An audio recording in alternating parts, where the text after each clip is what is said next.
ನಮಸ್ಕಾರ ಫ್ರೆಂಡ್ಸ್, ಇವತ್ ನಾನು ಹೇಳಕ್ ಬಂದಿರೋ ಒಂದು ಟಿಪ್ಸು ತುಂಬಾನೇ ಚೆನ್ನಾಗಿ ಅದ್ಭುತವಾಗಿ ಸಣ್ಣ ಹಾಕ್ತೀರಾ. ನೀವು ತುಂಬಾನೇ ತೆಳ್ಳಗೆ ಹಾಕ್ತೀರಾ. ನೋಡಿದ್ರಲ್ಲ, ವಾವ್, ಏನ್ ಇಷ್ಟೊಂದು ಸಣ್ಣ ಆಗ್ಬಿಟ್ಟೆ ಅನ್ನೋ ಒಂದು ಕಮೆಂಟ್ ಬರುತ್ತೆ.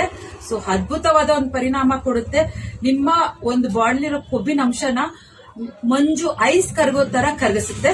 ಸೊ ಅದಕ್ಕೆ ಮಾಡ್ಬೇಕಾಗಿರೋದು ಇಷ್ಟೇ ಫ್ರೆಂಡ್ಸ್. ಮನೇಲಿರೋದು ಎರಡೆರಡು ರೆಮಿಡೀಸ್ ತಗೊಳ್ಳಿ ಅಷ್ಟೇ. ಸೊ 3 ಚಮಚ ಓಂಕಾಳು, 3 ಚಮಚ ಸೋಂಕಾಳು. ಸೊ ಇದನ್ನ ತಗೊಂಡು ನೀವು ಚೆನ್ನಾಗಿ ಹುರ್ಕೋಬೇಕು. ಹುರ್ಕೊಂಡು ಪೌಡರ್ ಮಾಡ್ಕೊಳ್ಳಿ. 2 ಸ್ಪೂನ್ ನೀರಿಡಿ ಕುದಿಯೋದಕ್ಕೆ.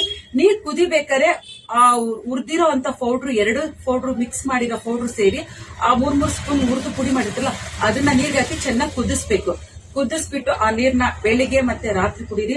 ನೀವೇ ನಂಬಕ್ಕಾಗಲ್ಲ, ಅಷ್ಟು ಸಣ್ಣ ಆಗ್ತೀರಾ. 1 ತಿಂಗಳಲ್ಲೇ ನಿಮ್ಗೆ ಒಂದು 10 kg ರಿಸಲ್ಟ್ ಬರುತ್ತೆ ಸಣ್ಣ ಆಗೋದು. ಬಟ್ ಅದ್ರ ಜೊತೆ ಗೊತ್ತಿದೆಯಲ್ಲ ನಿಮ್ಮ ಆಹಾರ ಫುಡ್